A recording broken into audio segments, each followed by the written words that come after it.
नमस्कार, स्वागत है आपका अपना प्रदेश उत्तर प्रदेश उत्तराखंड में। मैं हूं आपके साथ सचिन चौहान। चलिए सीधा रुख करते खबरों का।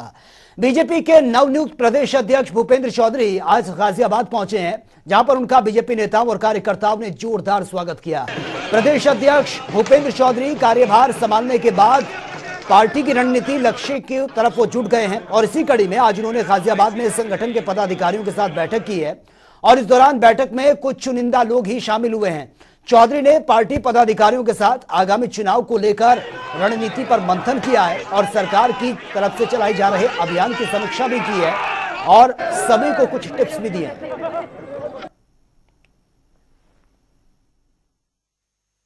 नवनियुक्त बीजेपी के उत्तर प्रदेश के प्रदेश अध्यक्ष भूपेंद्र चौधरी का आज गाजियाबाद में पहला आगमन है। यहाँ यूपी गेट के अंदर भारी तादाद में आपको कैमरे के माध्यम से दिखाना चाहता हूँ। चारों तरफ कार्यकर्ताओं की भीड़ लगी हुई है, जगह जगह जाम लगा हुआ है। लोग जो है भारी उत्साह में यहाँ पर आए हुए हैं सिर्फ प्रदेश अध्यक्ष की एक झलक पाने के लिए और प्रदेश अध्यक्ष को सम्मानित करने के लिए और उनके स्वागत करने के लिए यहाँ पर लोग मौजूद हैं। हमारे साथ गाजियाबाद के विधायक अतुल गर्ग भी यहाँ मौजूद हैं, उनसे बात कर लेते हैं। सर, आज प्रदेश अध्यक्ष आ रहे हैं, कैसा उत्साह है लोग कार्यकर्ताओं के बीच में और क्या मेन उद्देश्य है? एक मीटिंग रखी गई है। देखिए, ये संगठन की मीटिंग है। संगठन भारतीय जनता पार्टी में अपना काम हमेशा ही करता है। हम लोग तो पहली बार जो इस आगमन पे भूपेंद्र जी हमारे प्रदेश अध्यक्ष जी के आगमन पर उनके स्वागत करने के लिए आए। ऐसा भी माना जाए कि आने वाले जो मेयर के चुनाव है, पार्षद के चुनाव है या आने वाली 2024 के चुनाव है, उसको लेकर भी प्रदेश अध्यक्ष का पहला दौरा है, यही से शुरुआत कर रहे हैं। केवल चुनाव की बात नहीं होती, संगठन को मजबूत रखेंगे तो चुनाव की तैयारी अपने आप हो जाती है।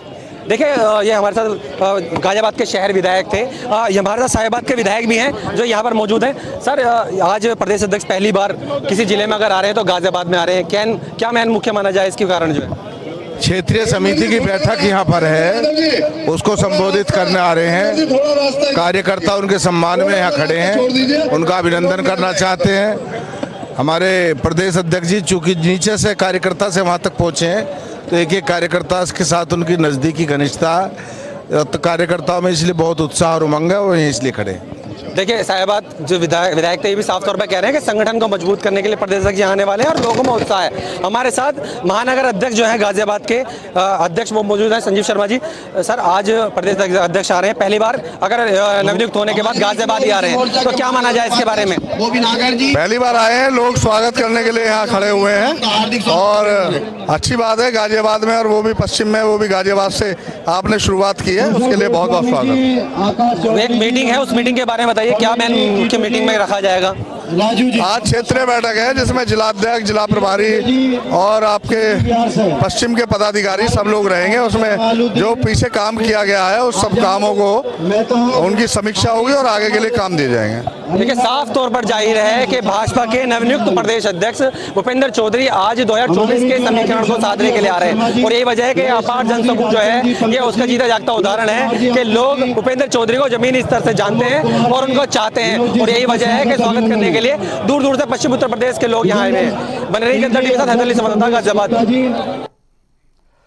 और दुनिया भर में मशहूर ऋषिकेश के परमार निकेतन आश्रम प्रमुख स्वामी चिदानंद सरस्वती महाराज ने यूपी का दौरा किया है और सीएम योगी से उनकी मुलाकात भी हुई है। उन्होंने जनता टीवी से खास मुलाकात में कहा कि योगी ही योग के साथ साथ अच्छी सत्ता भी चला सकते हैं। उन्होंने यूपी सरकार के मुखिया योगी आदित्यनाथ को न केवल 100 में से 100 नंबर दिए, बल्कि ये भी उन्होंने कह दिया है कि ये तो इससे भी ऊपर हैं और योगी प्रदेश में ही नहीं देश में अपना नाम रोशन करेंगे। पूरी दुनिया में परमार्थ निकेतन का नाम जैसे जाना जाता है, परमार्थ निकेतन जिस तरीके से ऋषिकेश में इसका मुख्यालय है, लेकिन विदेशों में इनके अनुयायी बहुत ज़्यादा हैं। भारत में हैं ही, लेकिन जो इनकी व्यवस्था वो मतलब अद्वितीय है। आज इस मठ के, इस चिन्मानंद जो मठ है, इसके जो है चिदानंद सरस्वती महाराज जी हमारे बीच मौजूद हैं। हम इनसे पूछना चाहेंगे क्योंकि ये हमेशा पूरी तौर से सामाजिक सेवा में लगे रहते हैं और भक्ति के साथ समाज सेवा भी आपका मकसद रहता है। ये आप किस तरीके से लोगों को प्रेरित करते हैं कि वो अच्छा काम करें? देखिए, सबसे बड़ी बात है कि व्यक्ति जो कुछ भी करे दिल से करे, ईमानदारी से करे, अपने लिए नहीं सबके लिए करे। जीवन वही बढ़िया है जो केवल अपने लिए नहीं अपनों के लिए हो और उस अपनेपन में भी पूरे विश्व को आप अपने साथ जोड़ लें। जुड़ना और जोड़ना यही सबसे बड़ा यज्ञ है, क्योंकि कई बार लोग जुड़ते तो हैं लेकिन स्वार्थ से जुड़ते हैं। समय आ गया स्वार्थ से नहीं बल्कि परमार्थ की भावना से जुड़ें। जब हम परमार्थ की भावना से जुड़ते हैं तो पूरा जीवन ही यज्ञ बन जाता है।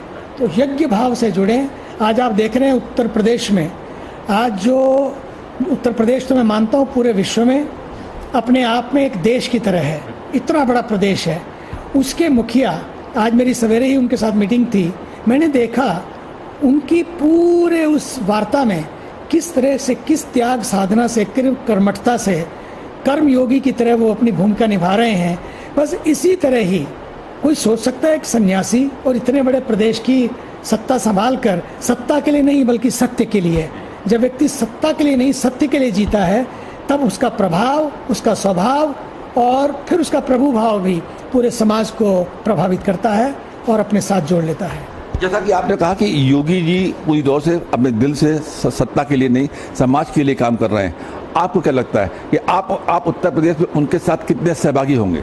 मैं तो उनके साथ आज से नहीं, जब से जुड़ा हूँ, जब से मैं उनको जानता हूँ, ये दिल का मिलन है, आत्मा का मिलन है। निश्चित रूपेण उनके इस संकल्प के साथ केवल मैं नहीं, पूरा संत समाज जुड़ा है। और मैं जिन से मिलता हूँ, मैं अभी हमें पश्चिम की यात्रा पर था, मैं आपको बता दूँ विदेशों में रहने वाले भारतीय भी गौरव करते हैं कि एक योगी जी हैं जो पूरे उत्तर प्रदेश को इस तरह की दिशा दे रहे हैं। तो आपको उत्तर प्रदेश में उन्होंने ऑफर दिया कि आप उत्तर प्रदेश में अपना मठ, अपना यहाँ पे जो आश्रम खोले ताकि और लोगों को आपके भी लाभ मिले? नहीं, तो उत्तर प्रदेश में तो अपने आश्रम हैं और कई जगह आश्रम है उत्तर प्रदेश में और पूरी तरह से सेवा हो रही है उनसे। और सच मानिए पूरा उत्तर प्रदेश ही अब तो आश्रम बन के काम कर रहा है। हमारा पूरा उत्तर प्रदेश ही अपना है, तो उसमें अब आश्रम की 4 दीवारों में नहीं फंसना है बल्कि उन दीवारों को तोड़कर सबको गले लगाना है। यही तो अध्यात्म है। अध्यात्म की बात आपने की, योगी जी अध्यात्म गुरु हैं और राजनेता भी हैं, दोनों काम भूमिका निभा रहे हैं। इनमें से कौन सी भूमिका आपको ज़्यादा अच्छी लग रही है? देखिए, सच्चा आध्यात्मिक वो है जो केवल राजनीति के लिए नहीं, राष्ट्र नीति के लिए, समाज नीति के लिए, सबके लिए सोचे। और वो तो उस तरह का चिंतन लेकर आगे बढ़े, आज से नहीं, जब से घर छोड़ा, जब से वो मठ में भी आए, तो तब से लेकर आज तक की साधना हिंदू धर्म के लिए, हिंदू धर्म जो विश्व मंगल की संस्कृति का धर्म है, जो सबके लिए सोचता है, जो सबका साथ और सबके विकास के लिए सोचता है, सबको साथ लेकर चलता है, ऐसी संस्कृति को आगे लेकर बढ़ने वाले आदरणीय योगी जी, उससे पहले वो आध्यात्मिक की भूमिका करता है। अब आध्यात्मिक भूमिका के साथ साथ राष्ट्र को आगे लेकर कि राष्ट्र है तो हम हैं, धर्म है, समाज है, संस्कृति है, संस्कार है, तो हमारा अस्तित्व है। उस भाव को लेकर जब वो आगे बढ़ रहे हैं, इसीलिए ये जो मंत्र है ना, सबका साथ और सबका साथ, इसी भाव से वो आगे लेकर सर्वे भवन्तु सुखिनः कि सबका हित हो, सभी निरोगी हों, सबका सुख हो, इस भाव से वो पूरे प्रदेश को नहीं बल्कि देश का भी नेतृत्व करने के लिए वो हमेशा संलग्न है। योगी जी को आप, क्योंकि आप खुद योग पुरुष हैं, आप मतलब संत हैं, योग पुरुष हैं, योगी जी को आप 100 में से कितने नंबर देंगे? मैं तो समझता हूँ यहाँ नंबरों की बात नहीं है, वो अपने आप में एक नंबर पे हैं और उस ऐसे नंबर पे हैं जिनको किसी नंबर की अब दरकार नहीं है, बल्कि उनको लगता है कि मेरा देश एक नंबर बने, मेरा प्रदेश एक नंबर बने। यहाँ अपने आप को नंबर नहीं देने हैं, ना किसी को नंबर देने हैं। अब तो देश को, प्रदेश को ऐसा बना देना है कि पूरे विश्व में इसकी छाया पड़े, लोग देखें। और अयोध्या का जो हुआ है, अयोध्या में जो हो रहा है, कोई सोच सकता है? काशी में जो हुआ है कोई सोच सकता है? मथुरा में जो होने जा रहा है कोई सोच सकता है? केवल काशी, मथुरा, अयोध्या नहीं बल्कि पूरे प्रदेश ने जो चेतना उन्होंने जगाई है, सच मानिए आज रात को भी मैंने देखा कि कन्याएं, लड़कियां अकेले जा सकती हैं। और एक समय था जब लोगों को भय लगता था, और आज भय की भूमि में नहीं बल्कि भाव भूमि में लोग जी रहे हैं, सुरक्षित हैं, समृद्ध बढ़ रहे हैं और हर दिन कुछ नया परिवर्तन हो रहा है, मैं देख रहा हूँ।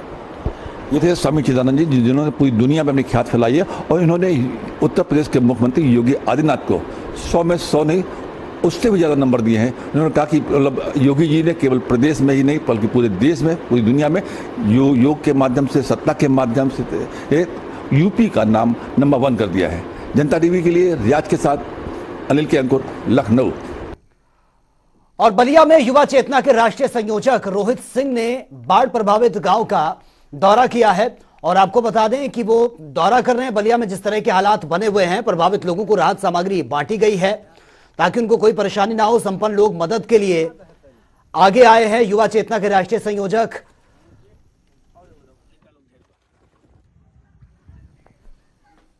आज प्रसपा प्रमुख शिवपाल यादव ने लखनऊ स्थित पार्टी कार्यालय में बैठक की है और इस बैठक में सभी जिलों के 200 से ज्यादा यादव समाज के नेता भी शामिल थे और इससे पार्टी की नीतियों को घर घर पहुंचाने और पार्टी को मजबूत करने की रणनीति पर विस्तार से चर्चा हुई है। और खास बात यह है कि आज प्रसपा के मंच पर सपा सरकार में मंत्री रहे डीपी यादव भी शामिल थे। डीपी यादव ने आज प्रसपा के मंच से ही यदुकुल पुनर्जागरण मिशन की शुरुआत की है। शिवपाल यादव ने बताया कि इस मिशन के हम पिछड़ों को लाभबंद करेंगे और उनके हकों की लड़ाई भी लड़ेंगे।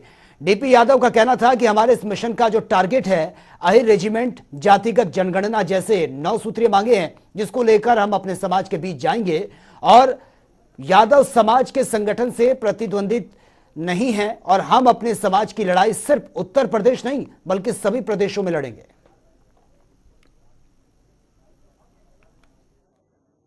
आज यदुकुल पुनर्जागरण मिशन के जो योद्धा इस मंच पर बैठे हैं, इन योद्धाओं का हम अपनी तरफ से और हमारे आवाज पर जो थके हुए हैं,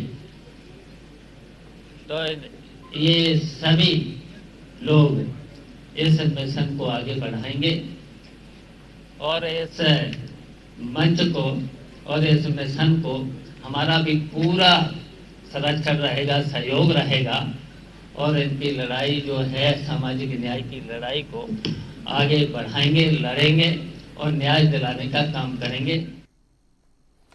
और वहीं आदेश पर केंद्र की सीआईएसएफ की तर्ज पर सीएम योगी ने यूपीएसएसएफ का गठन किया है और सीतापुर में कमांडो की तरह ट्रेनिंग भी हुई है। यूपीएसएसएफ की पहली टुकड़ी की तैनाती लोक भवन में की गई है। यूपीएसएसएफ आधुनिक हथियारों से लैस है और इस फोर्स को मुकदमा लिखने और गिरफ्तारी के अधिकार भी मिला है। उत्तर प्रदेश में मुख्यमंत्री योगी आदित्यनाथ के आदेश के बाद सीआईएसएफ की तर्ज पर यूपीएसएसएफ का गठन किया गया और पहली टुकड़ी लोक भवन की सुरक्षा के लिए तैनात कर दी गई है।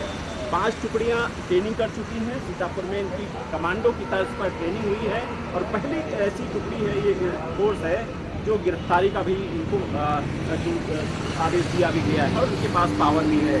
अभी तक लोक भवन की सुरक्षा उत्तर प्रदेश पुलिस, पीएससी, स्थानीय पुलिस के हाथ में रहती थी, लेकिन अब 3 ऐसे जो गेट थे जहां पर पहली बार ये यूपीएसएसएफ के जवान यहाँ पर तैनात है, कमांडो, ये लोक भवन की सुरक्षा करेंगे और धीरे धीरे जिस तरीके से फोर्स बढ़ती रहेगी उसी प्रकार से बाकी की जो गेट हैं उन पर भी यूपीएसएसएफ की तैनाती की जाएगी।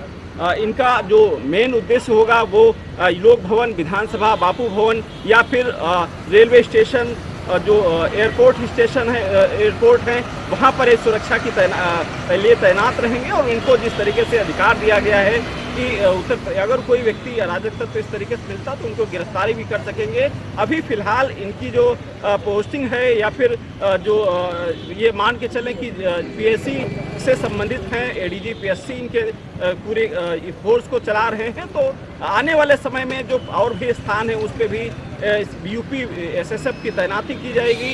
मुख्यमंत्री के आदेश के बाद चाहे कमर्शियल संस्थानों की बात करें या फिर तमाम सुरक्षा की दृष्टि से इस फोर्सों का तैनात किया गया है।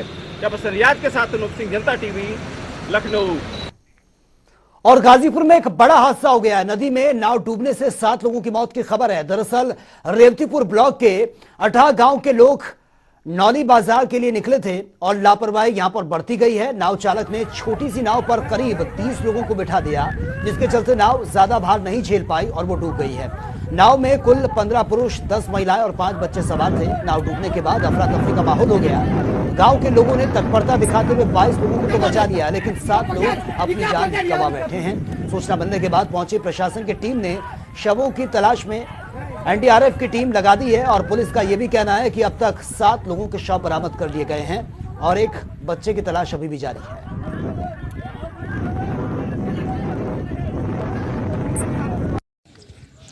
ये घटना 31 अगस्त 2022 ग्राम अठहटा, थाना रेवतीपुर जनपद गाजीपुर की है। कल शाम लगभग 4:45 बजे यहाँ पे एक नाव में गाँववासी अपना गांव का रास्ता क्रॉस कर रहे थे, जो कि बाढ़ के पानी से जलमग्न है। वहाँ पे लगभग 10 लोग नाव में सवार थे और जो कुछ सांप के होने की सूचना की वजह से, हलचल होने की वजह से यहाँ पे डूब गई। उसमें 2 व्यक्ति हॉस्पिटल में भर्ती कराए गए निकालने के पश्चात, जिनको वहाँ पर मृत घोषित किया गया। और एक व्यक्ति जो नाव चला रहा था उसकी हालत अभी भी गंभीर है। बाकी 5 बच्चे 10 से 15 वर्ष के बीच में, कल उनकी बॉडी नहीं मिल पाई थी। फिर जनपद द्वारा पूर्ण प्रयास किया गया और लगन बटालियन NDRF वाराणसी से टीम आई है और हमारी PAC की टीम यहाँ पे कार्यरत है। आज सुबह 4 बॉडी रिकवर कर ली गई हैं। एक बच्ची है जिसकी अभी तक बॉडी नहीं मिल पाई है, उसकी उम्र लगभग 12 वर्ष है। उसके लिए भी टीम पूरी प्रयासरत है और प्रशासन से भी जितनी भी मदद हो सकती है यहाँ पर वो की जाए। सही से तो नहीं अभी कहा जा सकता है, क्योंकि गांव वाले सुबह से शाम तक यहाँ पे नाव जो है वो चलती रहती हैं। ये निजी नाव हैं जो गांव वाले खुद ऑपरेट करते हैं। और उत्तर प्रदेश के कई जिलों में नदियां इस वक्त उफान पर हैं, जिसको देखते हुए सीएम योगी ने मंत्रियों को जिले का दौरा करने के निर्देश दे दिए हैं। और इसी क्रम में कानपुर देहात के यमुना क्षेत्र में केंद्रीय राज्य मंत्री साध्वी निरंजन ज्योति ने औचक निरीक्षण किया। इस दौरान केंद्रीय मंत्री ने राशन वितरण में हो रही अनियमितताओं के चलते आरोप के घेरे में खड़े SDM भोगनीपुर अजय कुमार राय को जमकर फटकार लगाई है। वहीं निरीक्षण के दौरान बाढ़ में फंसे और उससे प्रभावित हुए सैकड़ों लोगों ने मंत्री से अपनी समस्याएं भी बताई हैं, जिसको लेकर केंद्रीय मंत्री ने साफ तौर पर यह कहा है कि अधिकारियों के रवैये और उनकी लापरवाही को लेकर वो शासन से भी बात करेंगे। बाढ़ आई थी तब मैं ऐसे यहाँ से निकल गई थी, क्योंकि 2 दिन मुझे अपने फतेहपुर में लगाना था, तो मैं 2 दिन अभी फतेहपुर लगा करके आई हूँ। यहाँ इस गांव पंचायत में जो अनियमितताएं मिली हैं, मैं सीधे प्रशासन को दोष इसीलिए देती हूँ कि चुने हुए प्रतिनिधि से बंटवाओ। यदि पूर्व प्रधानों से बंटवाना तो सबको बुला लेते, नहीं तो पार्टी के पदाधिकारी को बुला लेते। लेकिन यहाँ जिस तरह से प्रशासन ने किया, इसी के लिए मैं आई हूँ आज। मुझे कल मेरे यहाँ कम से कम 50 आदमी पहुँचा था कि हमें राशन नहीं मिला।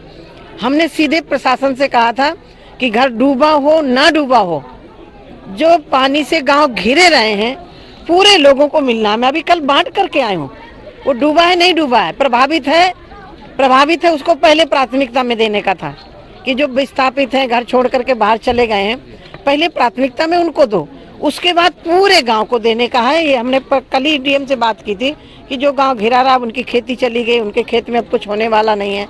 भले घर नहीं डूबा लेकिन उनका खेत का तो सब कुछ चला गया। तो चलिए अब बात उत्तराखंड की खबरों की कर लेते हैं। मुख्यमंत्री पुष्कर सिंह धामी ने खटीमा में शहीद स्मारक पर पुष्पांजलि अर्पित की है और शहीद राज्य आंदोलनकारियों को श्रद्धांजलि दी है। साथ ही शहीद के परिजनों को भी उन्होंने सम्मानित किया है। और इस दौरान सीएम धामी ने कहा है कि शहीदों के परिजनों को सम्मानित कर वो खुद को गौरवान्वित महसूस कर रहे हैं। उन्होंने ये भी कहा कि शहीदों ने इस राज्य के लिए मां की ममता, बहन की राखी, परिवार का सुख दुख छोड़ हंसते खेलते प्राणों को न्यौछावर कर दिया है। उन्होंने कहा है कि शहीदों को याद करना यह गर्व का पल होता है।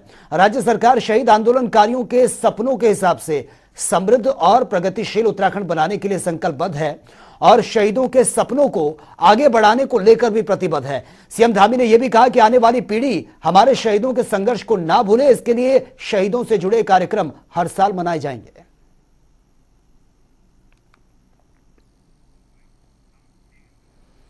और वहीं हल्द्वानी पहुंचे सीएम धामी ने जनता को रानीबाग डबल लेन पुल की सौगात दी है।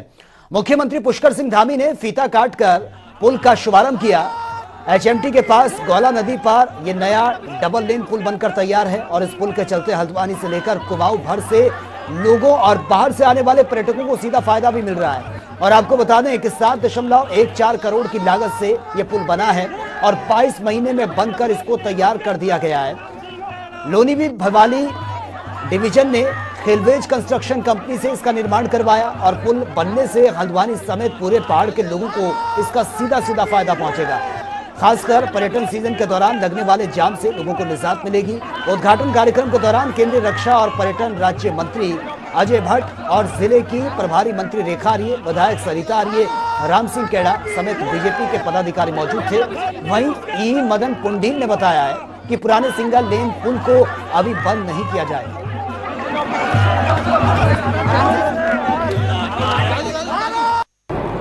रानीबाग का पुल जो विधानसभा क्षेत्र भीमताल में पड़ता है, यहाँ से रानीबाग, भीमताल, पदमपुरी, लोहाघाट, पंचेश्वर राज्य मार्ग पर, जो कि पुराने पुल के समीप ही है, इसके खुलने से बहुत बड़ा मार्ग और बहुत लंबे क्षेत्र के। पिछले दिनों में लोहाघाट गया था, तो लोहाघाट के लोग भी मुझे चर्चा कर रहे थे कि ये पुल खुल जाएगा, नया पुल जिस दिन से खुल जाएगा तो उस दिन से बहुत बड़ी समस्या जो जाम की लगती है, उस जाम की समस्या का निदान हो जाएगा।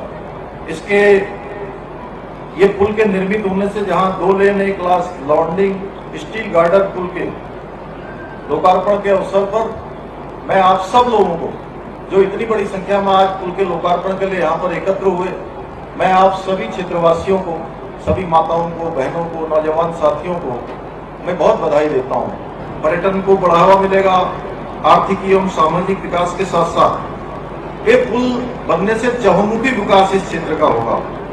7 करोड़ से भी अधिक लागत का एक पुल, जिसका लाभ हमारे विशेषकर जो आसपास के क्षेत्र हैं, उसमें हमारा हल्द्वानी है, भीमताल, भवाली, रामगढ़, मुक्तेश्वर के साथ साथ पूरे कुमाऊं के क्षेत्र में, और यहाँ से पूरे हल्द्वानी से आगे रामपुर हो या दिल्ली हो, अनेकों स्थानों पर जाने वाले लोगों को सीधे सीधे इसका लाभ मिलेगा। आज हम सब लोग जानते हैं माननीय प्रधानमंत्री जी का उत्तराखंड के साथ विशेष लगाव है, उनका लगाव किसी से छुपा हुआ नहीं है। और आदरणीय बंशीधर भगत जी यहाँ बैठे हुए, हमारे मोहन सिंह बिष्ट जी बैठे हैं और राम सिंह कैड़ा जी बैठे हैं इसी जनपद के। सारे कुमाऊं के लोग, जितने भी इस क्षेत्र के हमारे प्रमुख जनप्रतिनिधि हैं, जो मंच पर बैठे हैं, सबके मन में और आप सबके मन में एक ही विचार आता होगा कि अब जमरानी बात कब बंद होगा। और मैं भी आपको बताऊं, जितनी बार मैं माननीय प्रधानमंत्री जी से भेंट करने गया हूं, मैंने हर बार जमरानी बात का उनसे अनुरोध किया है। मैं जल शक्ति मंत्री जी से मिला हूं तो मैंने जल शक्ति मंत्री जी से भी, और जिस दिन से मुझे दायित्व मिला उसी दिन से हमने तय किया था कि हम जमरानी बांध का निर्माण अवश्य करवाएंगे। और उत्तराखंड में एक बार फिर से नए जिलों के गठन को लेकर राजनीति गरमाने लगी है। लंबे समय से कुछ नए जिलों के गठन की मांग लगातार आ रही है और ऐसे में अब सरकार के ऊपर भी एक दबाव बढ़ गया है। जहां एक और सीएम धामी ने जिला बनाने को लेकर जो बात कही है और जल्द ही इस पर मंथन करने की बात भी सामने आई है, वहीं इस पर अब कांग्रेस के वरिष्ठ नेता हरीश रावत ने यह साफ कह दिया कि क्या जिला बनाने वाली खबर में कोई सच्चाई है, केवल ध्यान हटाने के लिए यह शिगुफा छोड़ा जा रहा है कि कॉमन सिविल कोड और कोई कर रहा है भू कानून ताकि जो चले हिल गई हैं। और आपको बता दें कि बीजेपी की भर्ती घोटाले और अन्य घोटालों से ध्यान हटाने की बात भी हरीश रावत की तरफ से कही गई है। यदि जिले बनाने वाली खबर में कुछ सच्चाई है, केवल ध्यान हटाने के लिए जैसे ये सगुफा छेड़ा जा रहा है कि कॉमन सिविल कोड, कोई कह रहा भू कानून, ताकि जो चूने हिल गई हैं भाजपा की भर्ती घोटाले से और दूसरे घोटालों से, तो मुझसे ध्यान हटाया जा सके, फोकस वहाँ से हटाया जा सके। तो यदि इसलिए जिला वाला कहा जा रहा है या वास्तव में मुख्यमंत्री जी चाहते हैं जिले बने, और यदि वास्तव में चाहते हैं तो मैं उनको बधाई दूंगा। हम उनके लिए होमवर्क करके गए हैं, 11 जिलों के प्रस्ताव हमने बना करके रखे हैं और सारा होमवर्क किया है। तहसीलें बनाई हैं, पटवारी हल्के बनाए हैं, उप तहसीलें जहाँ बननी हो वो बना करके रखे हुए हैं। और हम चूक गए, जो चूक गया वो चूक गया। और वहीं उत्तराखंड में पेपर लीक मामले पर कांग्रेस अध्यक्ष करण महरा ने हाईकोर्ट के सिटिंग जज से जांच कराने की मांग की है। हालांकि कांग्रेस के कई विधायक पूरे मामले की सीबीआई जांच की लगातार मांग कर रहे हैं, लेकिन करण महरा का कहना है कि सीबीआई की जांच पर हमें ज्यादा विश्वास नहीं हुआ है, जिसके लिए हमारी मांग है कि हाईकोर्ट के सिटिंग जज की अध्यक्षता में एक कमेटी बने जो सारे प्रपत्रों की जांच कर सीबीआई को सौंपे और फिर पूरे मामले की निष्पक्षता से जांच हो सके। चलिए बढ़ते हैं अगली खबर की ओर। हरिद्वार पंचायत चुनाव को लेकर बीजेपी ने अपनी तैयारी शुरू कर दी है और आपको बता दें कि 26 सितंबर को पंचायत चुनाव को लेकर मतदान होना है और ऐसे में पंचायत चुनाव को अपने पक्ष में करने के लिए बीजेपी ने पदाधिकारियों को जिम्मेदारियां सौंपी है। वहीं प्रदेश महामंत्री आदित्य कोठारी ने कहा है। चलिए बड़ी खबर से आपको अपडेट करवा देते हैं।